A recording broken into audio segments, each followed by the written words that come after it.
afternoon. It's live at 12:05. It's my partner here, Rachel Pop and Kathy Mountjoy, and we have been sent to the woods, so to speak. We are at the site of the mill that was here at Isle of Wight Courthouse, which literally made it possible for there to be a village and people to be able to live here and have some kind of income. We had a miller who had an income. Also, there were two houses here. There were two millers' houses. One burned down, but one was here until the 1960s. So the miller had a home, and he just had to walk to work. That was the easiest thing. So we're going to give you some mill facts. Our mill is unique in the fact that it does not or did not have a water wheel.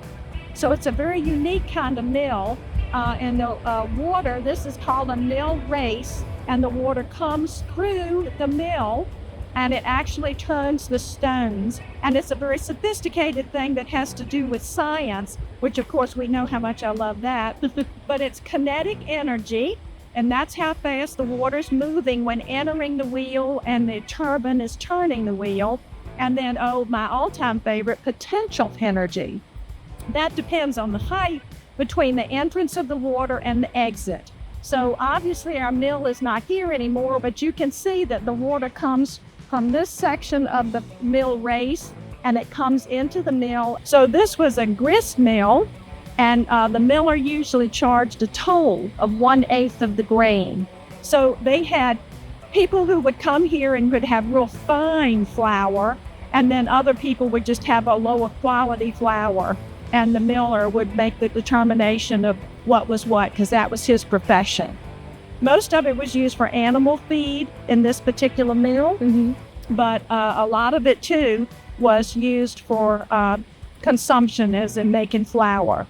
The exciting thing is we have this wonderful exhibit at the museum. I discovered this stone that I've had in my garden forever is a really cool part of the whole mill situation. I had no idea because it was small, it didn't look like a giant millstone, but with the research that we did, because now I've donated it to the museum, it's called a stone nut or a counter wheel. And it's very integral into the fact that those big millstones function. And it's part of the grinding process. They're connected to the main shaft. So this is the thing. All those big ones are really important, but these little ones are the ones that literally drive it. So the other thing is we talked about was gristmills were essential for grinding grain into flour and meal, and the small wheels and mechanisms within them were crucial for the efficiency and functionality of these mills. So now you get to go to the museum and see that.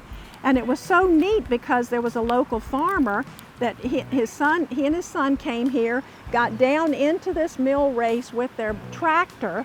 So they brought all these stones, as many as they could, out, and they delivered them all up and down Route 258 so that the widows in the community would have something to step on when they came out of the back door, to feed their chickens, to get their milk, to do whatever old ladies did in the country. And so my grandmother was an official old lady that had one, and that's why I now have it, and now the museum has it.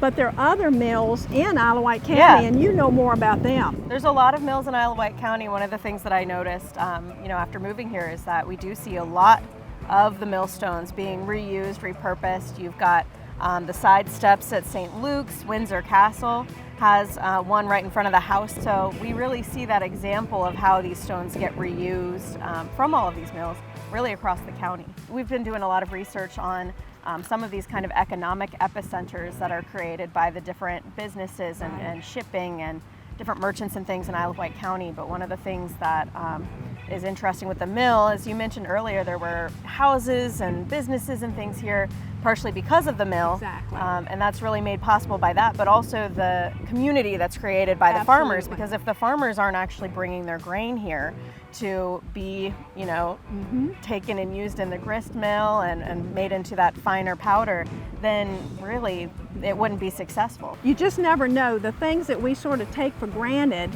and we're so they were just absolutely essential. We would not be anywhere as we are today if it hadn't been for these mills and the neighborhoods that came around them. Now, we've talked about different country stores, And so many of them were associated with locations like this, with Yeah. mills.